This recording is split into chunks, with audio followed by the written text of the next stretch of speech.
ഈ സംഭവം അറിഞ്ഞപ്പോൾ തന്നെ എംബസിയുമായും കേന്ദ്ര ഗവൺമെൻറ്റുമായും കുവൈറ്റിലെ സുഹൃത്തുക്കളുമായും എല്ലാവരുമായിട്ടും ബന്ധപ്പെടുന്നുണ്ട്. കുവൈറ്റ് ഗവൺമെൻറ് വളരെ നല്ല രീതിയിലുള്ള ഇടപെടലാണ്. അവർ തന്നെ മുഴുവൻ കാര്യങ്ങൾ ടേക്ക് ഓവർ ചെയ്ത് എല്ലാ കാര്യങ്ങളും ചെയ്യുന്നുണ്ട്. ഇപ്പോൾ രാവിലെ ഞാൻ ബന്ധപ്പെട്ടു. നാളെ എല്ലാ പ്രൊസീജിയറും പൂർത്തീകരിച്ച് നാളെ വൈകുന്നേരത്തോടു കൂടി അവിടുന്ന് ഈ ബോഡി അയക്കാൻ കഴിയുമെന്നുള്ളതാണ് ഇപ്പോൾ പറഞ്ഞിരിക്കുന്നത്. എല്ലാവരുമായിട്ടും ബന്ധപ്പെട്ടുകൊണ്ടാണ് ഇരിക്കുന്നത്. ഇപ്പം വിദേശകാര്യ സഹമന്ത്രി അവിടെ തന്നെ ഉണ്ട്. എംബസി ഫുൾസിംഗ് വർക്ക് ചെയ്യുന്നുണ്ട്. കുവൈറ്റ് ഗവൺമെൻറ് വളരെ താല്പര്യത്തോടെ ആ കാര്യങ്ങളെല്ലാം എല്ലാ കാര്യങ്ങളും ഏറ്റെടുത്ത് ചെയ്യുന്നുണ്ട്. ഉണ്ട്, എല്ലായിടത്തും പോകുന്നുണ്ട്.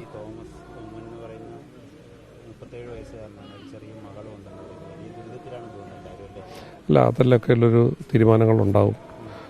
അത് ആ കുടുംബങ്ങൾക്ക് അവർക്ക് പ്രോപ്പറായ രീതിയിലുള്ള കോമ്പൻസേഷനും മറ്റു കാര്യങ്ങളും എല്ലാം കിട്ടാനുള്ള ഇടപെടലുണ്ടാവും. അതുണ്ടാകും. എല്ലാം ഏറ്റവും വലിയൊരു ഒരു വലിയ ദുരന്തമായി പോയി. കാരണം ഈ അക്കോമഡേഷനൊക്കെ ഇത് നല്ല രീതിയിലുള്ളതാണ്. ഞാൻ പോയിട്ടുള്ളതാണ് മുമ്പ് ഒരിക്കലും അവിടെ. നമ്മുടെ ആളുകൾ, ഇവിടുത്തെ ഏറ്റവും കൂടുതൽ ആളുകൾ താമസിച്ചിരുന്നൊരു ഇതാണ്.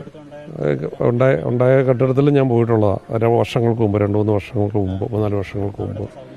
നല്ല സൗകര്യമാണ്. 3 സ്റ്റാർ സൗകര്യമാണ്. ശരിക്കും ഇത്രയും ജീവനക്കാർക്ക് ഇത്രയും സൗകര്യങ്ങൾ ചെയ്യുന്ന മറ്റൊന്നുമില്ല. ഇതൊരു ഇല്ലല്ല, ക്യാമ്പൊന്നുമല്ല.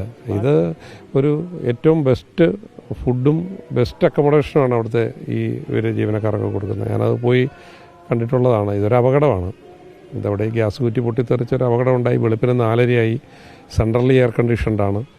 അപ്പോൾ ഈ പുക കയറി ശ്വസിച്ച് എന്താ സംഭവിക്കുന്നത് അറിയാതെ തന്നെ ആളുകൾ പെട്ടുപോയതൊരു ദുരന്തമാണ്. അല്ലാതെ പത്തനംതിട്ടക്കാരനാണ്, ഈ ഇവിടുത്തുകാരനാണ്, നിരണത്തുകാരനാണ്. ഉറപ്പായിട്ടും അദ്ദേഹം ഈ ജീവനക്കാരെയൊക്കെ മാക്സിമം കെയർ ചെയ്യുന്ന നല്ല ഒരു, എനിക്ക് തോന്നുന്ന ഏറ്റവും നല്ല ജീവനക്കാരോട് സൗഹൃദ അന്തരീക്ഷമുള്ളൊരു സ്ഥാപനമാണ്. ഇതൊരു അപകടം എന്ന നിലയിൽ അതിനെ കണ്ടാൽ മതി. അതെ, എന്തായാലും വലിയൊരു ഇപ്പോൾ ഈ ഏറ്റവും അടിയിലത്തെ നിലയിൽ അവിടെ നിന്നുള്ള ഈ ഗ്യാസ് കുറ്റി പൊട്ടിത്തെറിച്ചതാണെന്നാണ്. അത് വെളുപ്പിന് 4:30 ആയതുകൊണ്ടാണ്. എല്ലാവരും ജോലിയൊക്കെ കഴിഞ്ഞ് വന്ന് അവിടുത്തെ ചൂടറിയാമല്ലോ, 40 ഡിഗ്രി ചൂടാണ്. അപ്പം തളർന്നുറങ്ങുന്ന ഏറ്റവും നന്നായി ഒരു ഡീപ്പ് സ്ലീപ്പി ആളുകൾ കഴിയുന്ന സമയത്താണ് ഇതുണ്ടാകുന്നത്.